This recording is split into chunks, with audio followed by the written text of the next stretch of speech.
Our story begins north of the border, where the lord of that region, Duke Elion, was completely incredulous. There were numerous undead creatures in the area, their numbers beyond Elion's imagination, accompanied by a terrifying poisonous mist. But the situation only worsened, because the undead knight Durian had appeared. Even 10 high patrol knights fighting to the death could not guarantee victory against that undead, and the Duke's soldiers recognized that they did not have the strength to defeat him. Elion did not know what to do because they simply could not retreat. The northern wall had already fallen, and breaking the city gate at that moment would be terrible because the nation would be finished. No matter the sacrifice they would have to make today, the Duke decided that they should hold their ground. But he was surprised by Lord Duke Rox, who put his foot down and decided to face Durian. And he was the protagonist of the plot, the one who fights with daggers. And although Elion and his soldiers did not believe that Durin could defeat the undead Durian simply began to melt like butter, and they couldn't understand how this was possible. Throwing his daggers at the heads of several corpses like Deadpool, Duke Rox showed that he was a tough guy, and the suckers who didn't have much faith in him now believed that he could be a saint sent from heaven. After all, they were saved, and the slum won. But Durin found this completely ridiculous. Instead, he was simply gaining XP by killing those undead. Anything that was useful to his body, he would obviously take advantage of. 6 months ago, he woke up very confused and didn't understand where he was. The white-haired beauty saw that he had woken up and called him young master. Obviously, he found her clothes and the reason she had a sword at her waist very strange. The beautiful woman wanted to know if he was okay, and she was even going to call the priest because she thought he was possessed. After all, she didn't know that the guy simply wasn't from that world and didn't understand anything. But he just wanted to ask her one thing, and even so, he was ignored because all women do that. Anyway, he wanted to know where the hell he was, and he was shocked to see in the mirror that he was a fat guy. Practically crying, he just wanted to understand where his original sexy middle-aged body had gone, because now he was just a fat little guy and no one wants to look that way. But he didn't seem to be in a very good state of mind, because it really affected him, and now he wanted to know if he was in a dream. The priest quickly arrives in his room and decides to take a look to see if the Crommelhau was still present in his dwelling, and a frowning man sees that Durin had woken up, labeling him as the shame of the house. Obviously, the reincarnated man has no idea who the man is, who is actually his father. The priest thinks that the boy's father should save his sermon for later, as the boy had just woken up. The man was still not satisfied because he found it strange that the protagonist had woken up after fainting and was not seriously injured, and his mind also seemed stable. The priest feels relieved that the boy's wounds are completely healed, but Durin's father is outraged because it would have been much better if he had died, and he is very angry with the protagonist because he had simply mistreated his fiancée. Durin doesn't understand anything, and that's when he finds out that he is already 19 years old, and it was time to grow up, and that his younger brother in that world had already opened his aura, and he was just getting older and fatter every day. The man who was his father wanted Durin, after recovering properly, to go straight to his fiancée and apologize to her in the right way, and there he discovers that he has a fiancée named Ilya, and if she didn't forgive him, it would all be over. And in any case, he was demanding that the boy not dishonor the Rox family any further, and that's when he realized who he was. He wanted to know if that bearded guy in front of him was Wellington Rox. The big problem was that the guy was a little dumb and spoke out loud, ending up getting slapped in the face just for being stupid, because he was calling his father by name right in front of him. And so he took the beta apart again, in shock after being slapped in the face. Durin couldn't believe this was happening and thought it must be a dream, but he ended up fainting again. After waking up, he realized he was still there, and wanted to understand why he wasn't waking up from his dream. The beauty was there to take care of him, so he recognized her. The name of that very pretty girl was Erin, and now he wanted to know if the reason he was in that state was because he had gone after Ilya and ended up getting beaten up. But Aaron didn't understand why he was suddenly being so formal. Anyway, he wanted to understand if he had been knocked out by Ilya, and that was really what had happened. She had beaten him until he passed out, and he can't believe it. Now everything is clear, and somehow he ended up in the web novel she had written, not as the protagonist, but as the trashy character who starts a fight with the hero. The worst part of it all is that he's going to die in a very miserable way, and he can't believe it, and he practically collapses. The person he had become, Duke Rox, to put it simply, was a complete idiot. He had no talent, no skills, and never trained. He just took advantage of his family's surname as heir, and that's exactly how he lost his fiancée to the main character of the plot. He was so angry about this, he tries to attack the protagonist, and that's how he ends up losing his life, in a pitiful way in some alley. And the creator of that universe sees that in a world as uncertain as that one. He had no idea how he would survive. It was a fantasy world, but he didn't know what abilities Yurin had. At least he knew about the odds, and he needed to prepare quickly, but he could barely move due to the weight of his excessive fat. After he fell to the ground, Irene tried to help him, wanting to know if he was okay, but he was far from fine at that moment, and she thinks he should still be resting, until he realizes that there was a system panel there that showed her status. But he forgot about the girl for a moment, and makes the excuse that he went crazy for a second, and wanted her to go take care of her tasks, so she leaves. And he saw in the system that her traits were level 2 Swift Sword and level 1 Aura Adaptation. He also remembers very well that Aren was always seen as a stronger and more talented being than ordinary knights, but he wanted to understand what the hell the affection that was zeroed on the panel was. He begins to believe that it was a dating simulator, and that was because he used to play mainly dating simulators before, so he has no idea what was happening now. But the affection wasn't negative, which was something considering Yurin's usual behavior, but that wasn't the point yet, because looking at the mirror, the status window shows that the protagonist simply had a special condition, which was morbid obesity, and his trait was the eye of the level 1 creator, the 4 arts of heavenly poison, which was still blocked, and in the midst of all this, 4 arts of heavenly poison stood out. He remembers well that it was the wuxia webtoon he loved, the one with a very beautiful heroine. The martial art of poison and hidden weapons were the 4 initial arts of poison. So the creator of that universe sees that the story there was a mixture, and the fact that he could learn the 4 heavenly arts of poison makes him very excited, because that could be his ticket to survival. The 4 heavenly arts of poison belonged to a clan that appeared in Chinese wuxia novels, and were accepted and prestigious in Sichuan province, specializing in poisons and silent assassinations with hidden weapons filled with toxins. He saw the Sichuan Tang clan in his status window, and he doesn't understand why, because this should be a medieval fantasy world, but being able to unlock such an ability would be very good for him. Eren decides to talk to the Marquis, who is the protagonist's father, and she informs him that his son had woken up, but makes it clear that he did not seem to be 100% because he had stumbled when he tried to get up, and his body was still in poor condition. Father Alio had already warned Wellington that his son's wounds were not very deep, but he thought Yurin was acting strangely. After all, he should have had a fit just saying he was going to apologize to Ilya, but in the end he just agreed to do so. The man thought it very unlikely that his son's personality had changed, and that he was probably just stunned at that moment, that tomorrow he would wake up furious, swearing revenge against Ilya. But Aren believed that Yurin could really change, and even his father had stopped believing in him. And he even felt bad that she believed that, because it would be much better if she could live her life as a normal knight. But she felt that her young master had somehow become different, and it was difficult for her to explain. And in the morning, the protagonist had surprised her because he wanted to exercise a little, and since she had a training hall, he wanted her to show him the way, and she was completely shocked. And the reason she was like that was because he was obviously a very relaxed and lazy guy. But now it was the creator of that story himself who had been reincarnated there, and everything was different. He had no idea how to unlock the Sichuan Tang clan, and maybe it was because of his obesity, but for now he was just going to exercise. As he walked through the mansion, he was shocked by the size of several stadiums combined, and that already left him completely exhausted. But if he kept trying to exercise in his room, he would always feel like crawling back to bed. And it wasn't just that, because all the employees he met along the way had no affinity with him. They all had completely negative numbers. He was completely hated in his own mansion, but he understood because the real Yurin was a ridiculous guy, so he didn't blame them for hating him. In the end, he couldn't walk anymore, and Irene showed him that they were in the 3rd training hall, and most of the knights used the 1st and 2nd halls, until he found a person there who had a much greater affinity than everyone else, and that shocked him greatly. It was Rekka Olian, and he couldn't believe that the young master was there. He wanted to know what brought him to the training hall, and an immense tension between the two exudes throughout the place. He wanted to know if something happened between him and Rekka Olian, consulting Aren, who remembered very well that a few years ago, when he had been forced by the Marquis to train, and he went to train with Rekka and simply marked his face with a sword, while laughing until the world ended. And it was after that that the Marquis gave up on him training, and that was when the protagonist really realized that the original Yurin was a piece of trash, and so he decides to go back with Aren. And he wanted to know if there was another training hall he could use alone, and there was a 4th hall, but it was too far away and the facilities were poor. But the protagonist thought it seemed perfect, because he wanted to lose weight, and Aren still couldn't get used to the fact that her young master was so committed to exercising. And after that, they arrived at the place, and he was quite tired, because he was chubby, and he finds several daggers on the table, and quickly remembers the Sichuan Tang clan, which specializes in throwing knives and small weapons, so he thinks maybe he should invest all his time in that. There were some targets around, so he decided to throw a knife, but the knife simply fell to the ground and began to bounce. Obviously, he was a little upset because he thought he would be able to unlock this skill for a moment, but he ends up forgetting that the girl was there, and tries to pretend that he just threw it for fun, and that his purpose now was to develop basic endurance first. So he starts running around, making it clear that he would train alone, and she could train the way she wanted. Wellington was notified that his son had gone to the training camp and started exercising, and he found this very strange and wanted to know how long it would last. 3 weeks later, the Marquis couldn't help but notice that his son hadn't missed a single day of training, and he had also lost a lot of weight,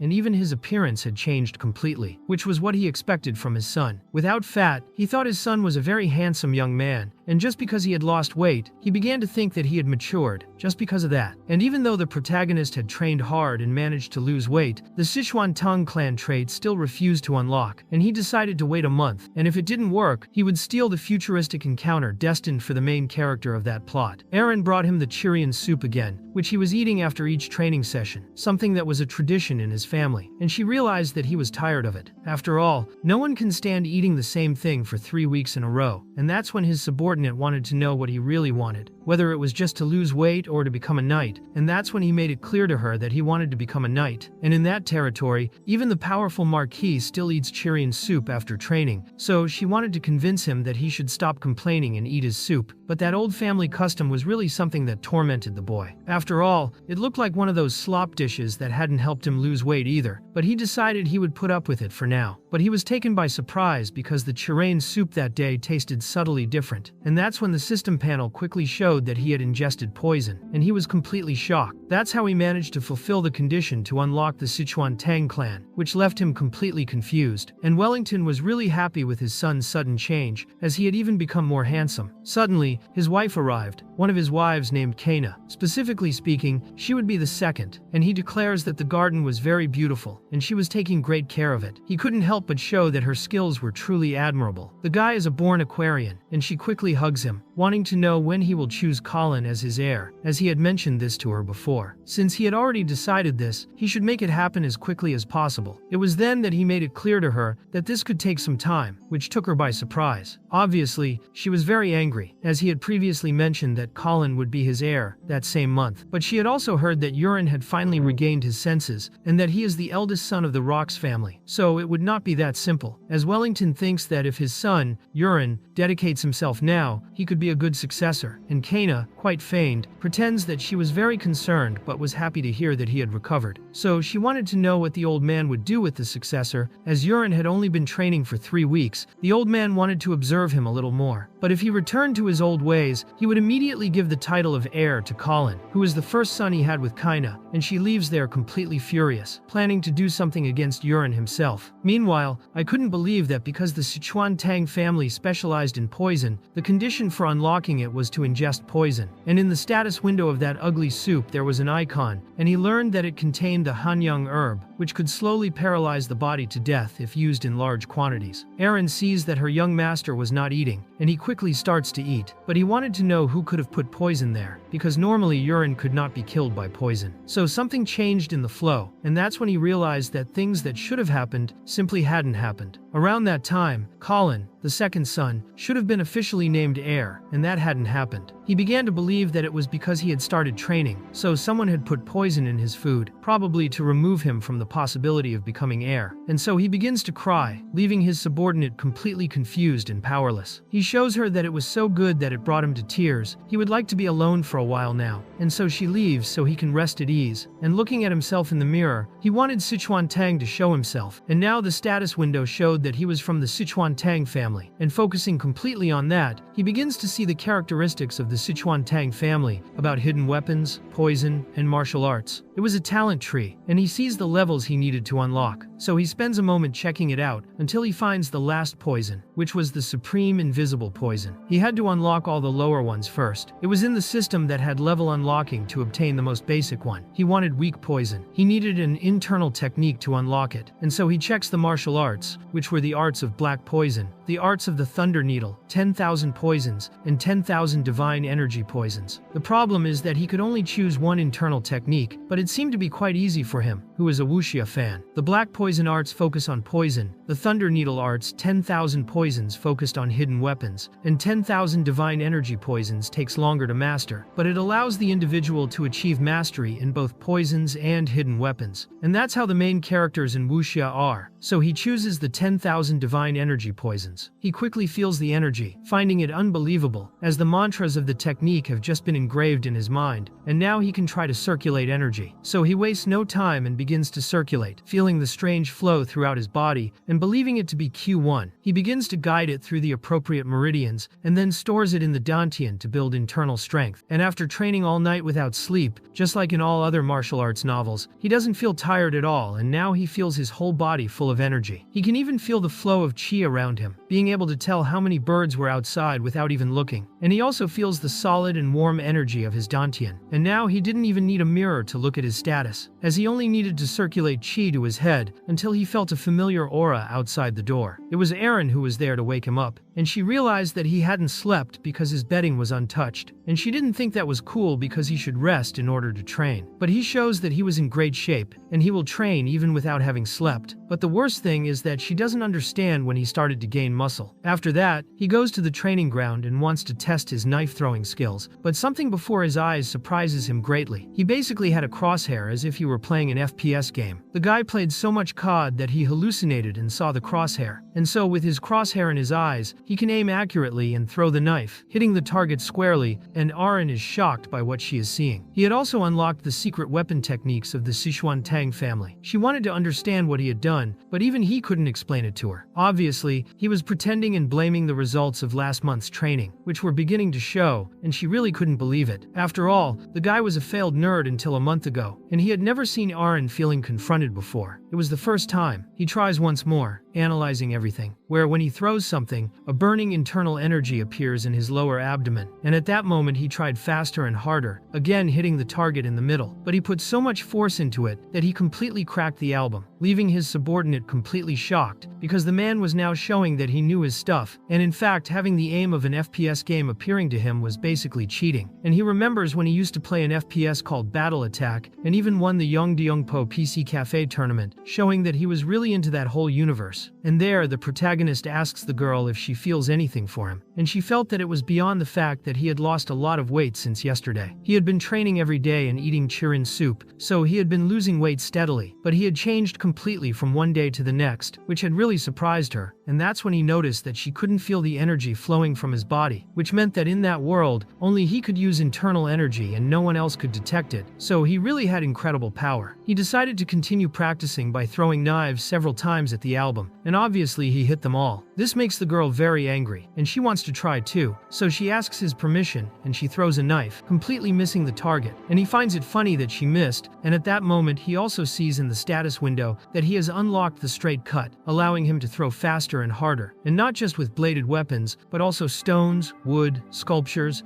iron swords, or any other object that could be used as a weapon. Obviously, he asked the girl to step away for a moment and grab a wooden sword to test it out. He felt a lot of inner energy flowing from his dantian to his arms, and using a straight cut, he threw the wooden sword, which broke the target even more, leaving Aaron speechless, because the formerly fat guy was kicking ass. She couldn't contain herself and wanted to know where he had gotten so much power, and he gave a lame excuse that he had achieved it just by practicing. And he also knew that she would report this to her father, but he would like her to keep that matter secret for a moment, also explaining that he was testing several things, and later he would explain everything to her. So all she could do for a moment was wait, and after the day was over, everyone said goodbye and returned home. While there was a red-haired boy walking by, and the protagonist uses the creator's eye to see his status. The guy's name was Peru, the one you choke on, and he had a poisonous touch trait and also agile movement, both at level 1, and the poisonous trait is a trait that allows you to put poison in food, and it was definitely that guy who had put poison in the boy's soup. So that was finally the protagonist's real test. He aims at that guy and uses his paralyzing poison, shooting it from his fingertips, and he actually managed to hit that guy, who could no longer move. The protagonist is very happy because he succeeded. He even knew how long the paralyzing poison would work, and he picks up the boy's body and puts him in a closed environment. After waking him up, he wanted to get some answers from him, who was obviously very scared and threatening. Or the protagonist wanted him to answer everything correctly. He wanted to know if that guy was responsible for putting poison in his soup. The protagonist imposes the rule that if he was correct, he should blink once, and if he was wrong, he should blink twice. So he asks again if it was the boy who had poisoned his soup, and the boy makes it clear that yes, it was, and that it was also the Hanyang herb. And despite exposing all this, Peru was very afraid, and the protagonist wanted to know who had ordered Peru to poison him, and even suggested that it was Kaina, one of his father's wives, but it wasn't her, and Peru's answer made him angry. So he sees no other choice but to threaten him with leaving that old mark on his neck that sends the individual to another world, and seeing that Peru was not lying, he decides that he would find out later, and gives Peru something to eat, explaining that it was called paralyzing poison, and after swallowing it, from that moment on, Peru had only a month to live. That is, obviously, if he didn't take the antidote that Duke Rox had before that. In other words, if Peru was already living a hard life, now it had become even harder. Basically, that poison would melt all the boy's organs, and that's how Duke managed to persuade him to obey his orders, and thus rid him of the paralyzing poison, so that the boy could speak and move. And so Peru, who couldn't take the pressure, ended up spilling everything. The one who had ordered him to poison Duke was Captain Rox Livingstone, who wanted the protagonist to die of something that looked more like a disease that year. And Rox was Kaina's older brother, who had earned the role of captain thanks to her marriage to the Marquis. So the protagonist hadn't been entirely wrong in his thinking, since he is her accomplice, but that wasn't the important part. And he hands the boy a piece of paper containing all the information about poison. Few people there were as knowledgeable about poisons as Peru, and the protagonist wanted Peru to take Rox's money and acquire all those poisons on the black market, gathering each one and bringing them to him. He would meet with Peru the following night, and before leaving, he declares to Peru that from that moment on, his soup must always be loaded with a lot of Hanyang herb, which obviously leaves the guy completely confused. And after persuading Peru,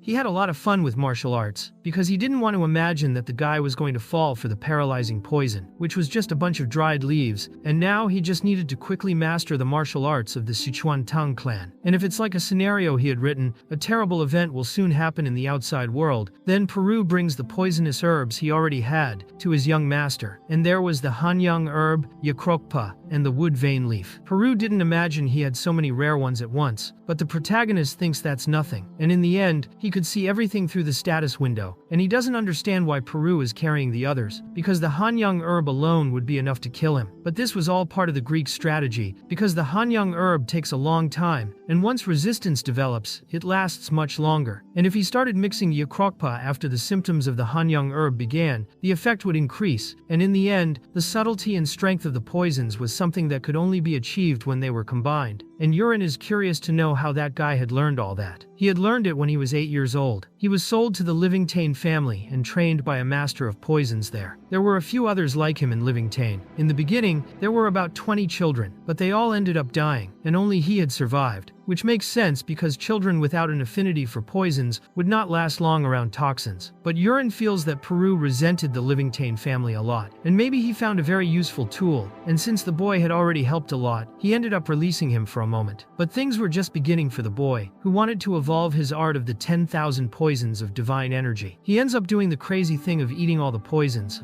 although it is not so easy because it is disgusting and makes him want to vomit. After he eats everything, the status window requires him to meditate, and so he levels up to stage 2. The next day, Irene found him meditating again, and his body was much superior to what it had been before, leaving her quite surprised. That night, after reaching stage 2, he ended up learning the martial art of the little dragon step, and also learned the techniques of delayed toxin poison, truth serum, and soul-killing smoke. But something was really wrong. Irene smelled something rotten, and it turned out that when his inner energy increased and his martial arts level rose, his body expelled a ton of waste at once. So he decided to open the window to try to break his concentration on the stench. But Irene, as a very well-groomed girl, wanted him to go to the bathroom right away to take a shower to get rid of that stench. And after that, as he walked to the training area, he used the status window to learn movements, in which he was learning. So, Ryong's footwork, which was perfect for quick movements, assassination, and evasion. He couldn't believe he was learning skills that only appeared in wuxia novels, and just by copying the movements, it already seemed like a big deal. But Irene saw him doing that kind of thing, and wanted to understand why he was suddenly walking like a drunkard. In the end, he just wanted the girl not to worry about him, but she was worried because he wasn't resting and had simply decided to go to training hall 1 that day, where there are several knights, but he was interested in seeing how the other knights trained, and they arrive at the place, where some knights were swinging their swords, and they recognize Irene. But the protagonist, who in the eyes of those knights was very handsome, they did not recognize and were frightened, because they had heard that Urien had lost a lot of weight, and obviously the protagonist and Aren were confused seeing 3 knights, whispering as if they were high school girls, talking about the protagonist, school's mandrake boy. They obviously whispered whether it was Urien or not, because they couldn't believe that a guy who looked like a pig because he was so fat a month ago was now like that, and it could only be some kind of witchcraft. But it's no use for them to whisper because the protagonist, with his inner energy, can hear everything. Aren shows the protagonist, a boy who was training seriously because he is in good shape and will soon become a junior knight, and those movements he was using are basic sword stances from Rox. So the protagonist watches that and is surprised that the guy training is Cried, who is a main character in the novel and later an ally of the protagonist. As he was the creator of the work, he had never defined Cried as he was before meeting the hero, and seeing him there is fascinating. Perhaps that was a good opportunity for the boy later on. And in any case, the negative affection that all those knights had for him was something significant, and since that was the case,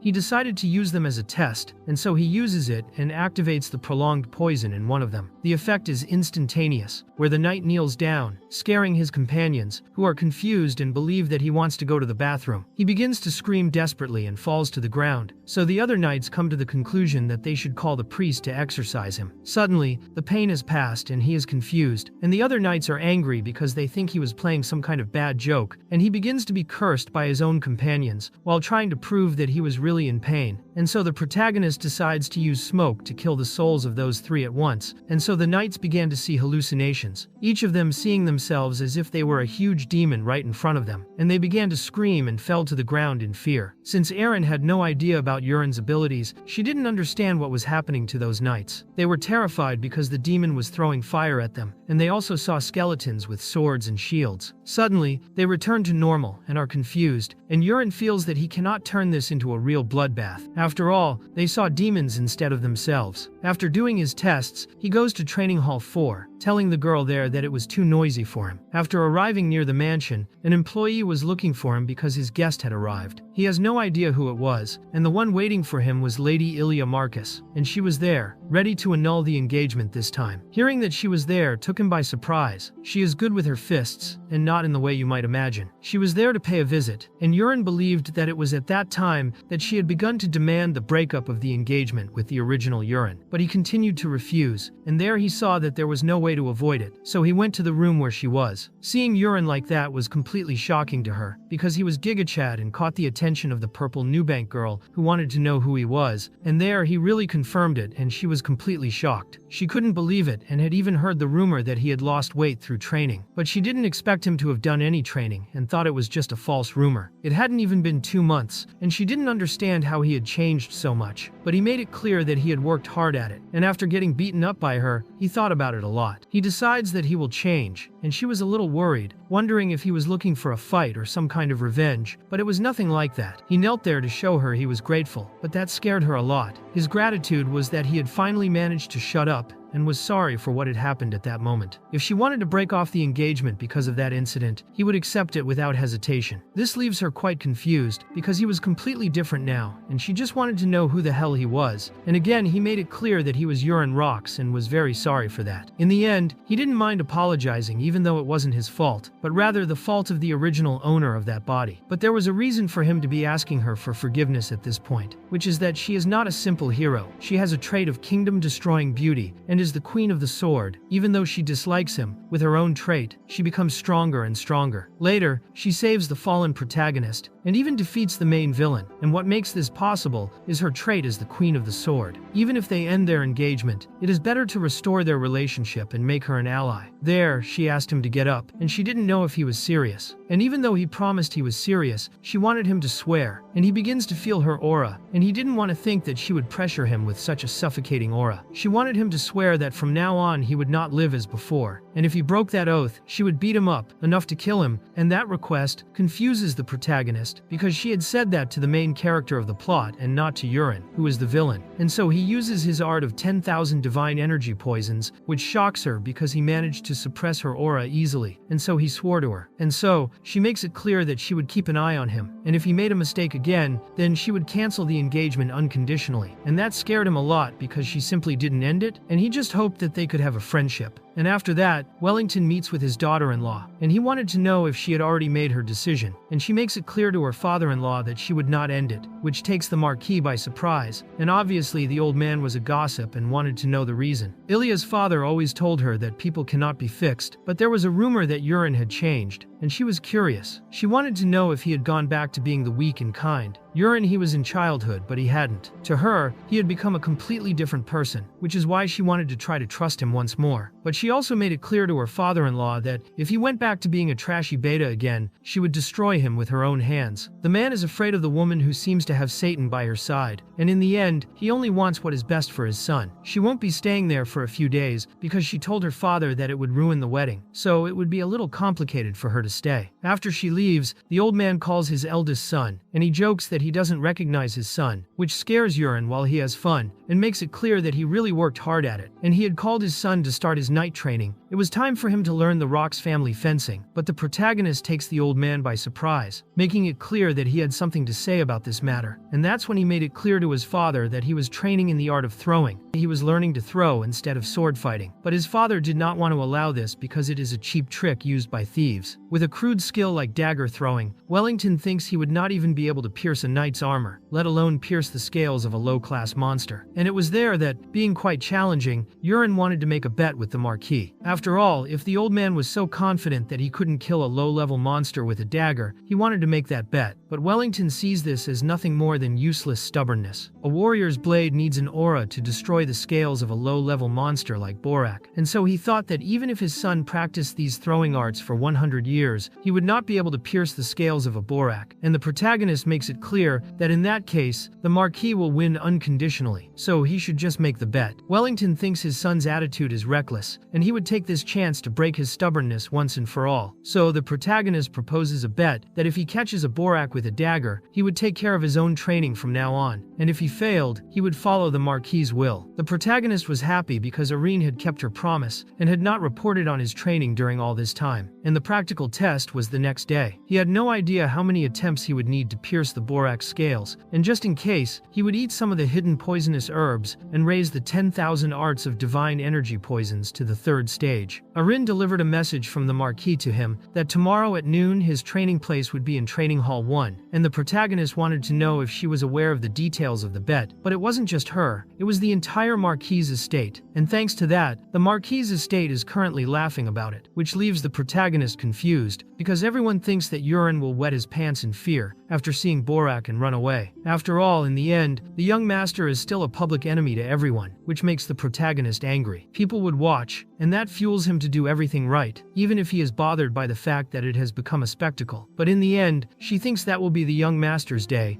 and so he reaches the 3rd stage of his martial art. The next day, the place was really crowded, and even though he was ready, he couldn't help expressing to his father that he was a little uncomfortable with the place being crowded. All of this had happened because Wellington, who is a gossip, ended up spreading the news everywhere, and he didn't want his son to be embarrassed. So, the magician quickly uses his short-range summoning magic, and Borak appears. The protagonist would never have imagined that he would see magic in person, and what was even more incredible than that was that he was seeing a monster that he, as the author, had created with words. Borak is an ocean monster, 150 centimeters tall, and many people were afraid when they saw that creature. Borak was a monster that the protagonist had invented on the spot when he was eating rockfish sushi in a restaurant, and couldn't think of any monster ideas. If it weren't for the arms and legs, it might even be a little cute in his mind. Borak quickly tries to attack him, and he manages to dodge all the blows with ease while the spectators are extremely shocked. The protagonist did not imagine that the creature was not that fast, so he takes his dagger, wanting to see the thickness of the scales, but suddenly a new target appears appears right in front of his eyes, and that target shows his opponent's weak spot, and he quickly tries to throw his dagger at that weak spot. He manages to stab his dagger into Borak's weak spot, and Borak quickly falls to the ground dead. Everyone is visibly shocked. Not even the old man can believe that he has lost the bet, and so everyone began to cheer while he felt a little uncomfortable with so much noise. And his father wanted to understand how the hell he did it, and obviously the boy just made it clear that he aimed well and hit the target. But his father couldn't accept that, and obviously Urin was quite confused. For Wellington, it was unacceptable for a Borak to die because of a single dagger, and Urin wanted to know if the old man would go back on his word.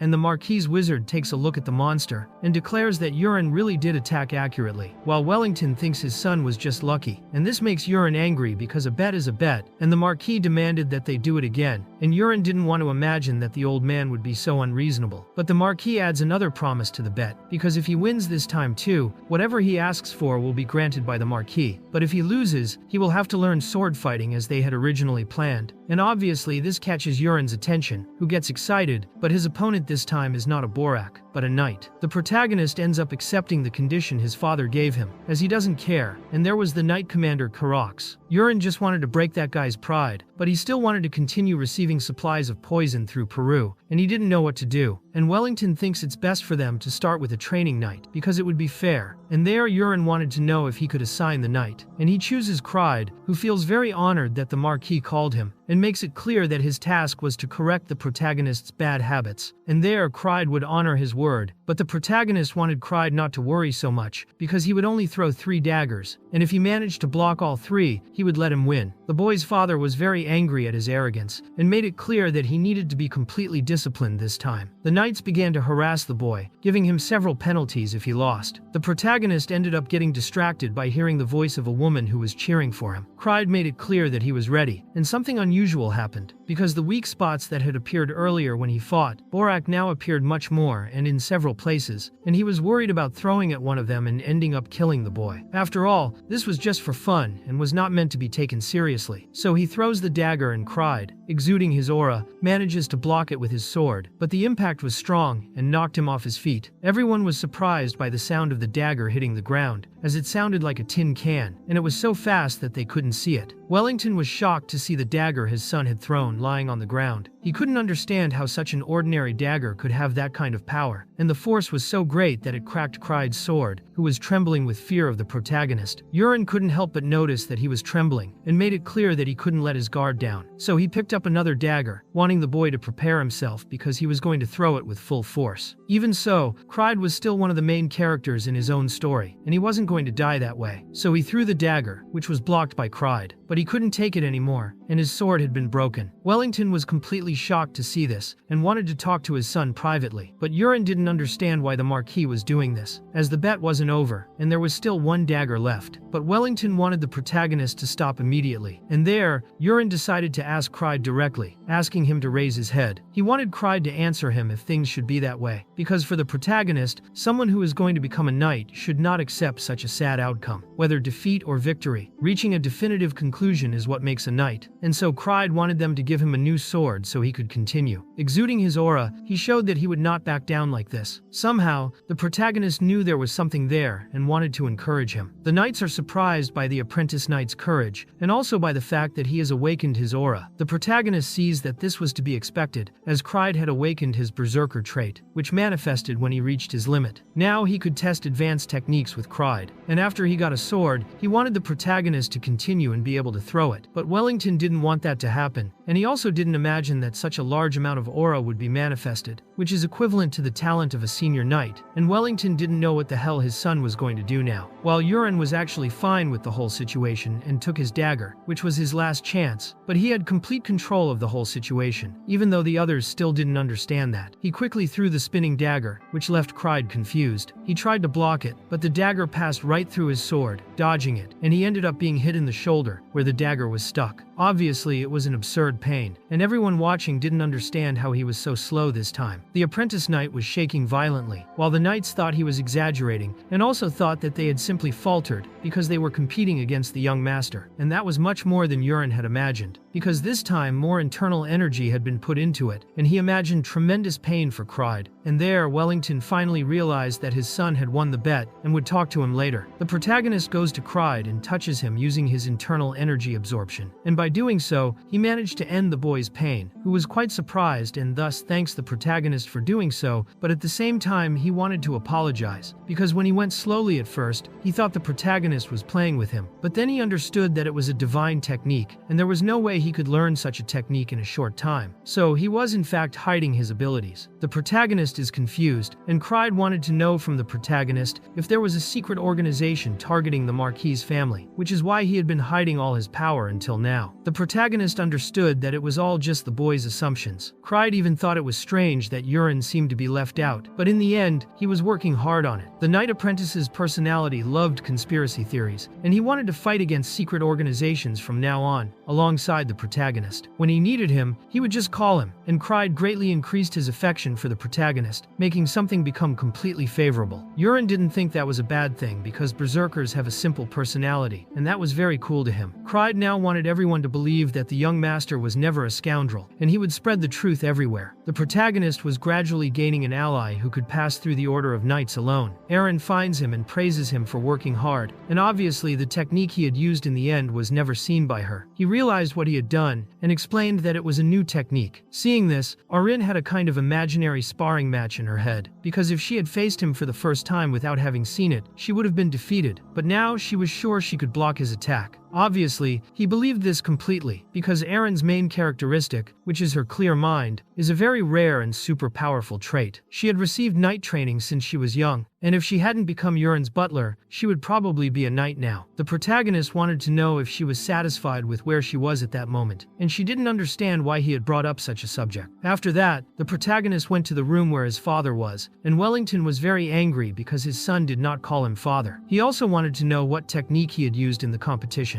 because even after researching books, he could not find any throwing technique that showed such an intelligent movement. The fact that he had only started training a month ago, even if he was an unprecedented genius, made it impossible to learn such a technique on his own in that time. So the old man wanted the truth on his table, and cornered the protagonist, and the protagonist couldn't tell the truth, but he had prepared something knowing that this would happen. So he made it clear to his father that he had found a book, and that book was found in the Sultan family library, to study effective training methods. He tells a little story that he was exploring the library and ended up bumping into a book, and at the same time, a book fell right on his head, and it was a book with no writing on the cover, but with strange patterns carved into it. And without thinking too much, he opened the book to take a look, and a light came out of that book, and everything that was there was sucked into his head, and after that, the book had simply disappeared. And Wellington is taken aback by this story that the protagonist made up at the last minute, and identifies that book as a magic tome, and it was obvious that the protagonist knew about the magic tome because he himself had created it. He had created exceptional magicians to record techniques or magic in books, with his power to pass them on as magic tomes. And the library in Seoul had so many books collected by ancestors that not even the Marquis knew what was there. And finding that book was very lucky for his son, and in the end, the protagonist agreed with that, and since a promise is a promise, his father gave up on forcing him to learn the Rox family's fencing, and according to the additional promise he had made, he would grant the protagonist any wish he had, and it was at that moment that Duke Rox asked his father for the position of heir, which took the old man by surprise.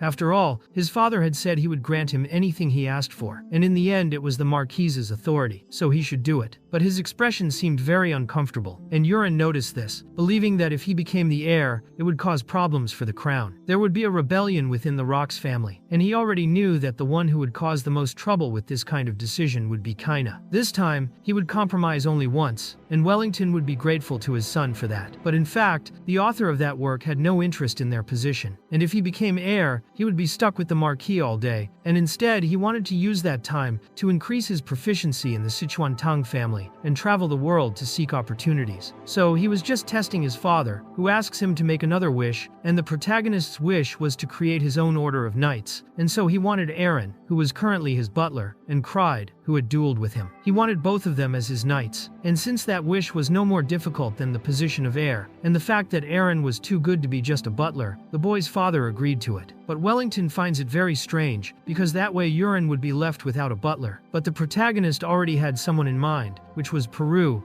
and explained to his father that he works in the kitchen and he wanted to use him as a butler, but he wanted his father to choose him by coincidence and not by his own choice. The Marquis wanted to know what was going on, and his son promised to tell him later. The Marquis seemed to trust his son now and no longer asked him to train in the family's fencing, and his father's affection was at 74. In fact, being a son makes a difference, and after that, he announces to Kryde and Aren that they are part of his exclusive order of knights, so they should train hard every day from now on. He also introduces Peru as his new butler, and Irene remembers very well when she had a question for the protagonist, because she wanted to understand why Peru was her replacement. After all, they had already talked about it before, and the protagonist explains that Peru was a spy, taking her by surprise. The protagonist had made it very clear to her that Peru was a spy sent by the Knight Commander Rox and Lady Kana to kill him, and this confuses Aren, because she doesn't understand why he wants to keep Peru around as a butler. But that's because Peru now listened to him, and Kryde was in doubt because the protagonist had 2 knights but no senior knight or commander, where this knight must be someone with exceptional skills. Looking at Aren, he did not believe she appeared to be strong enough to be the senior knight, and he thinks that this position of senior knight should be given to himself, and the protagonist does not disagree with him. But in order for them to decide who would be the senior knight, Aren ordered them both to fight, and Aren defeated Kryde with extreme ease, judging that his attack patterns were quite simple, and that he needed to improve a lot, so that his movements could not be read from preliminary movements. And so the protagonist had the leader of his order of knights. Peru leaves to make dinner, and Aren sees that he was already a little distant, but he was able to detect energy, and he wanted to test the new technique that used internal energy to create sound waves instead of voice, to transmit sound to the opponent's hearing. And that was an absolute martial art essential in martial arts novels known as sound transmission. And there, he calls the boy through energy and Peru answers. And again, he begins to be called several times, but he was frightened because he couldn't see the protagonist near him, and he wanted to know if it was some kind of black magic. But the protagonist made it clear that it was nothing more than communication magic. It wasn't enough that he was affected by the poison. Now he had to deal with this. And he had heard that there were black magicians who dealt with poison using magic. And in the end, his young master was one such existence. And Duke Rox wanted to know if the poison he had asked for last time was ready. And the poison was snake mind, which is a poison extracted from 100 poisonous snakes. Peru prepared it, but it was quite difficult, and the protagonist wanted to eat it in his soup. After that, he begins to meditate. Since he had reached stage 3, his internal energy was not increasing as well as before, and he does not know how long it will be until the global crisis. He had no choice now, as he had to leave his father's castle. He breaks the news to Wellington, who does not quite understand why he is doing this, and wanted to know if the boy was planning to go to the city in the Marquis's territory. He even thought that his son was going to be away for a few days, and Aren knew he couldn't tell the truth because he was going to be very far away and couldn't reveal that, so he explained to his father that he would be away for a week. But his father didn't know who would accompany him. And the thing is, young Aren feels he doesn't need a companion, but Wellington doesn't accept that because Aren should embrace his position. After all, he is the eldest son of the Rox family, and the protagonist gives the excuse that he is going to a nearby village, so it would be unnecessary. Wellington thought his son didn't know how scary the world is, and even though he had become a little stronger with training, the Marquis thought he could be poisoned. But in the end, poisons don't work on the boy. So the protagonist goes for plan B, which was to agree with his father to take a companion. And since he was leaving in 2 days, the old man had plenty of time to find an ideal companion for his son. But in the end, Aren would leave secretly the next day. Since he didn't have the coin in his hand, he simply asked Peru for money as if he were a rich guy. But he was only thinking about the part that Rox had given to his butler, and in order not to lose his life, Peru preferred to lend him the money and remain silent. The protagonist also knew that he had a kind of space pocket, which was something quite common in the novels the author read and was basically a mysterious bag that could hold about 1 ton of cargo. Since the bag is small, the protagonist wanted the bag, and Peru ends up handing it over, because there is no other way. It was either that or stay soft forever. I mean,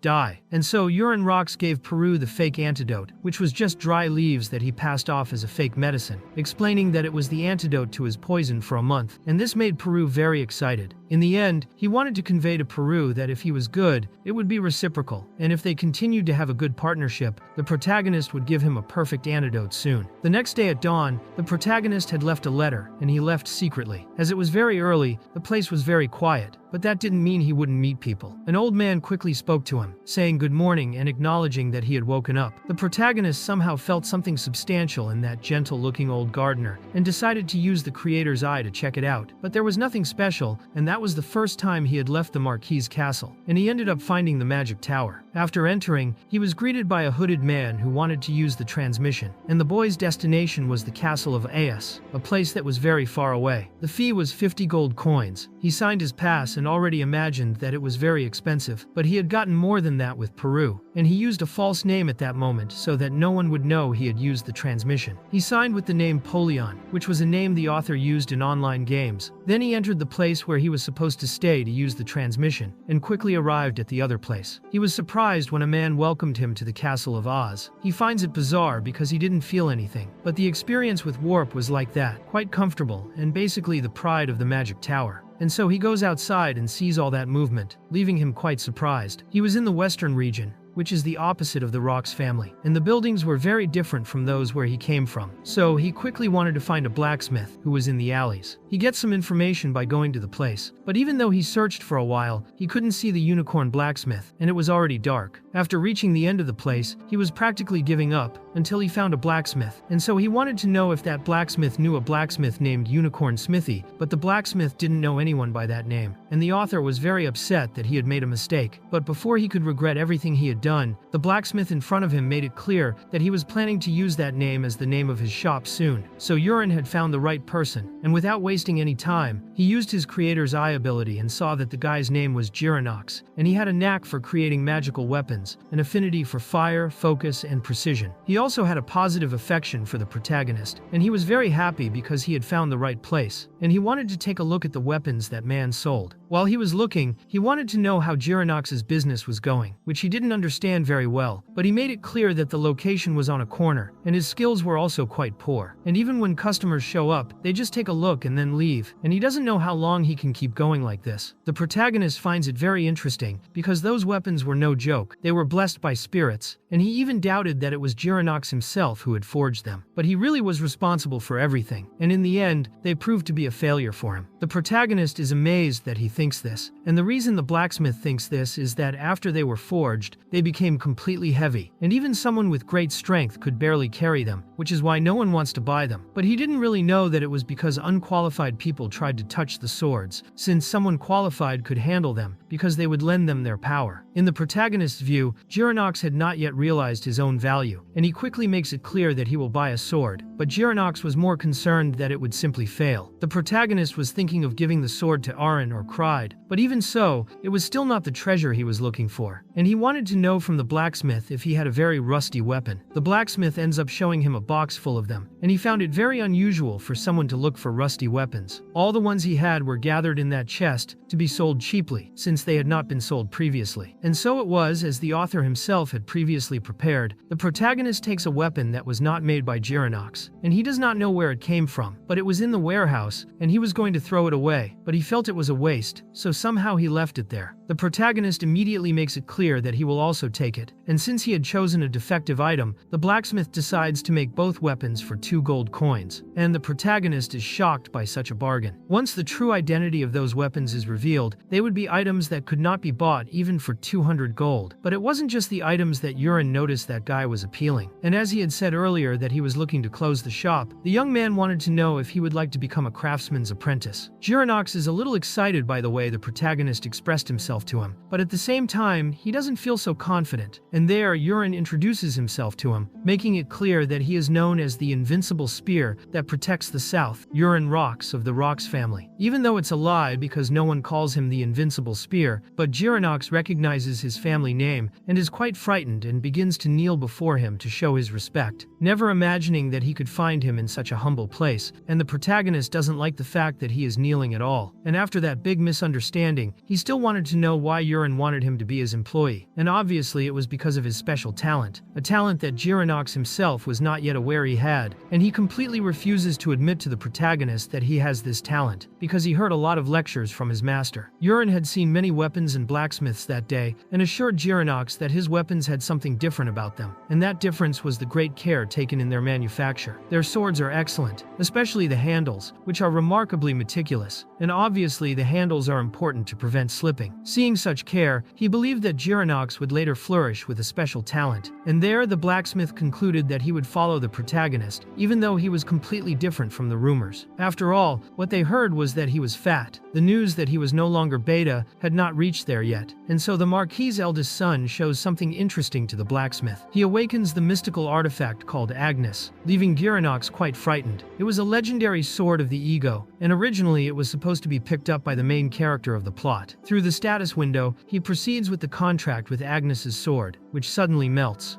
It had a very strange voice, leaving the protagonist confused because, according to what he had written, it should have been the voice of a cute girl, and Agnes, with a completely different voice, wanted to know who the protagonist was to make a contract with him, because he thought he had no talent to have a contract. And Urin thinks Agnes was disappointed because he couldn't feel mana in him, and Agnes was very irritated by this situation. But in any case, he did not understand how the protagonist knew he was there, and that he had cast the liberation spell. The protagonist made an excuse to Agnes that he had heard this when he met the Great Prophet, which was a scenario he had added to the plot to give plausibility to his novel. But Agnes didn't buy it because he thought it was impossible, since a Great Prophet would never tell such things to a useless person. But the divine artifact did not imagine that the protagonist even knew about his abilities, not least because he also did not imagine that it was he who created that entire universe. Agnes can be divided into two parts, his main body and his secondary body as a free-form weapon, and each can transform into weapons of any shape the user imagines. The original main character used it as a sword and shield, and even if he lost the secondary part of the secondary body always returned to the main body, and there Agnes tries to stud it as if she were sure of everything. The fact that the protagonist cannot use it because it can only be used by those who have mana, I think he should give up. The protagonist finds it too noisy, so I decided to turn it into his ring, as he could also carry it that way. Now that Agnes was on his finger, he felt a very hot energy, and it was as if she were melting. The protagonist was lucky that martial arts worked instead of mana, and Urin wanted to know how long Reincarnated would need to organize that place. 2 days would be enough for him. So they would meet after those 2 days in front of the central park of Oz Castle, and suddenly, he ends up meeting Ilya, and he didn't understand why she was there, and so he ended up remembering that this was a moment when Ilya would meet the main character of the plot, who was the hero, and obviously something in the flow of the story had changed, and she wanted to understand why he was there, and he didn't lie to her. He was looking for a blacksmith and managed to find one. But she found this very strange, because his family has many blacksmiths at their disposal. But in the end, he wanted something really special, and she didn't know he wanted something like that, because otherwise she could have helped him find it. And so his blacksmith shows up, and he was worried if the protagonist had been waiting for him for a long time. And so he introduces his fiancée to the blacksmith, and a knight arrives, calling Ilya captain, and warning that they would be leaving soon. But he didn't know who the protagonist was. The knight's name was Musk, and Ilya quickly introduced her fiancé to him. Musk was surprised to see Reincarnated in that place. Musk is the squad leader of the Order of the Knights of the Steel Hammer of the Marquis family, and I thought he was the owner of Juder. The protagonist already knew everything about him very well, because he had created the character, and the author had in mind that he was an extra, who was nothing more than a horrible personality. The scenario of the novel was that a hat had blocked the path of departure for Musk and his Order of Knights, and he simply threatened everyone who was in front of him. That was when the main character of the plot stepped forward and a fight begins. Ilya appears just in time to interrupt, and that's how the connection between them began, where the hero was Gigachad and broke Musk's face. But the important part is that later, the main character follows Ilya's battle, and ends up saving her from a deadly crisis. And Reincarnated can't find the main character anywhere to arrest him. It was something that couldn't be avoided, and he also couldn't let her die. So he wanted to know where his fiancée was going, and that's when he learned that there were orc attacks getting closer and closer to As Castle. And so her Order of Knights had received orders of reconnaissance and subjugation, and there he asked her to please go with them. After all, since he was training now, he also wanted to experience combat in a realistic way, and also wanted to see his fiancée's skills, but she is a little reluctant because she thinks it is dangerous. He wanted her not to worry, so she decided that they could go together, and ended up providing horses for them. Musk thought it wasn't a good idea because it wasn't a trip, and even if they were just orcs, he couldn't sense any mana from Reincarnated in urine. That's when he ended up getting a sharp rebuke from the girl. After all, she wasn't asking, she was ordering, like Kefera in the mansplaining parade, and he still does what she orders, dying of rage like a spoiled child. After that, he buys the protagonist on the horse right there. He asks the blacksmith to hold on tight while he was behind him, and after arriving near the place where the orcs were, they make the Greek strategy, where they would split into groups of 5 to find their settlement, and if they found it, they were not to attack, but should retreat and shoot a flare. And so they continue, but the trails were messy, and it was difficult for them to find them. As it was getting dark, they decided it was better to return for that day, but they end up firing several flares, 4 in total, and they run as fast as they can on horseback. But Ilya saw something that shocked her greatly. Her worthless soldiers were all dead, and the situation was so bad that their armor had melted. The question now was how they had been hit. They headed for the flare that had come from the south, and when they got there, they found several bodies on the ground. So they decide they should quickly move on to the next area. But there, Yurin puts his foot down and makes it clear that they shouldn't move now, leaving his cute fiancée confused. And that's because he already knew that the orcs were scattered and were hunting the soldiers one by one, so there was no chance of them winning that way, and they needed to stop the operation and fired signals to gather forces there. But one of the pretty girl's knights thinks he should keep quiet and not interfere, and starts blaming him, as if he were a woman in those days who wants to blame her poor husband for anything.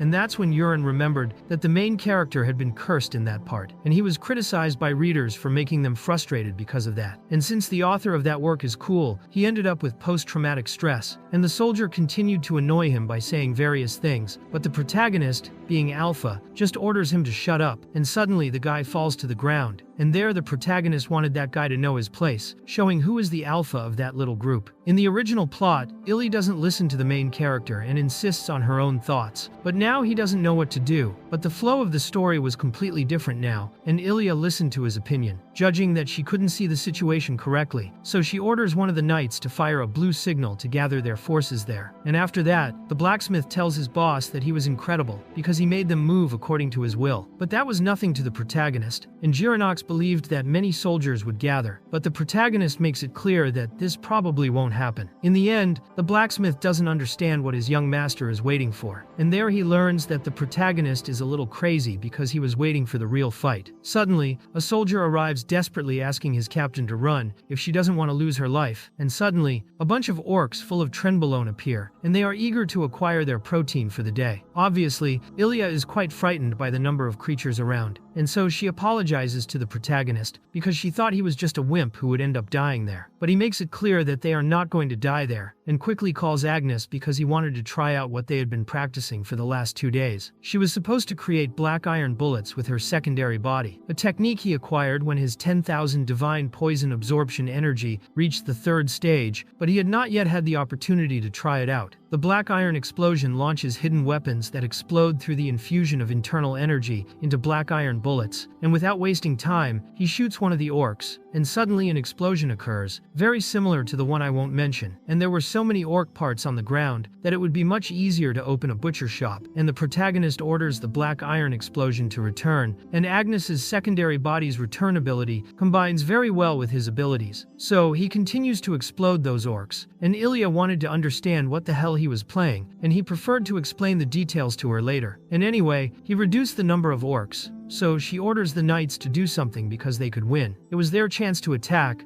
and she was brutal because she even made heads roll. But poor people's joy is short-lived. A giant guy, much bigger than Chris Bumstead, appeared, exuding juice, and while the girl and her knights were impressed, the protagonist obviously already knew everything, and he had finally appeared. That was the legendary orc warrior named Karina, and if they couldn't catch that guy today, Yurin was sure they would all die.